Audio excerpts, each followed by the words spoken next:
इश्टानो, आता आमी शिंपेंतलीं मोतयां आयकुया. एनरिको कारुसो हाचो जल्म 19व्या शेंकड्यांत इटली देशांत जालो आनी एका दुबळ्या घराण्यांत जालो. ताचो बापूय मार्सेलिनो एक मॅकॅनीक. पुताक व्हडलें शिकप दिवपाची तांक ताजे कडेन नासली आनी बापायक दिसतालें म्हजें वर्कशॉप आसा, थंय पूत येवं, थंय शिकूं आनी फुडें तोच तें वर्कशॉप फुडें व्हरूं अशें बापायन चिंतलें. 11 वर्सांचे पिरायेर एनरिको शाळेक पयलो वेतालो. ती शाळा सोडून बापायच्या वर्कशॉपान कामाक लागलो. त्या वेळार भुरग्यांनी काम करूं नये असले कायदे इटली देशांत नासले, ते मागीर आयले. पूण एनरिकोच्या आवयक दिसतालें म्हजो पूत घरकारा वांगडा काम करता तें बरें आसा, पूण ताणें शिकूंक जाय. देखून जेन्ना पुताक वेळ मेळटा ती ताका अशें खासगी अशें ट्युशन दिवन शिकूंक धाडटाली. आनी आतां पयशे जाय न्ही, देखून ती थंय हांगा काम करताली आनी पांयांक वांडो मोचेक कांयच नासतना रित्या पांयानूच वेताली आनी जे कितें पयशे ती जोडटाली ते पुताच्या शिकपाक ती खर्च करताली. एनरिको आपल्या गांवांत इगर्जेच्या क्वायरांत भितर सरलो आनी थंय तो गायतालो. मागीर आवयक दिसलें म्हज्या पुता कडेन गावपाचें देणें आसा, देखून तिणें ताका एका संगीत मेस्त्रीशी धाडलो. त्या संगीत मेस्त्रीन ताका म्हणलें, तुका गावपाचें देणें ना, तुका संगीत उपकारना अशें म्हणलें. पूण आवय निराशी जाली ना.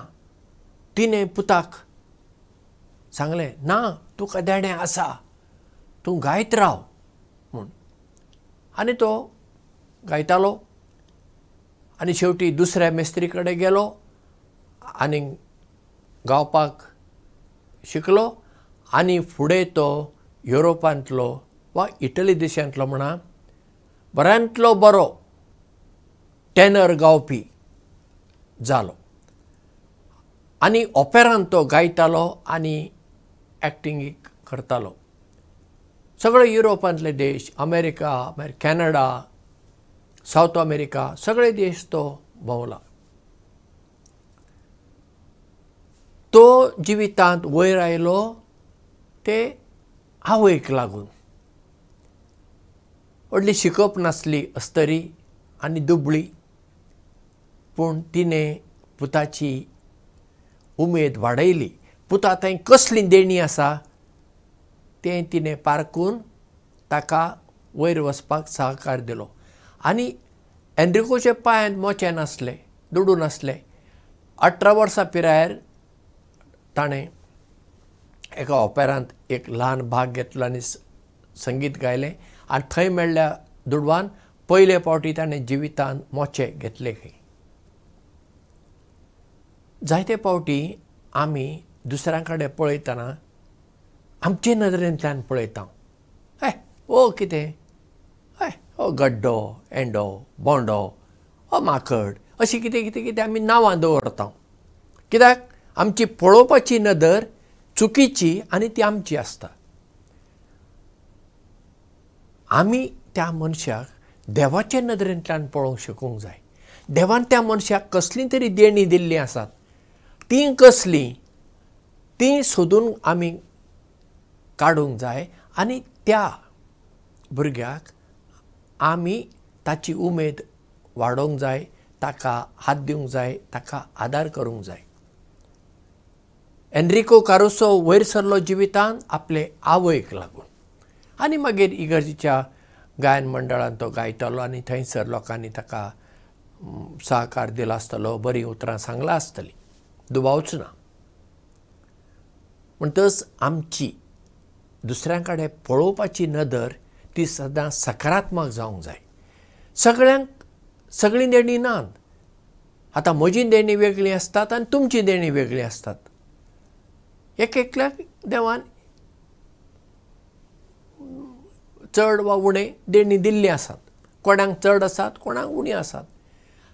आमचे थंय कितली देणी आसात हें गरजेचें न्हय.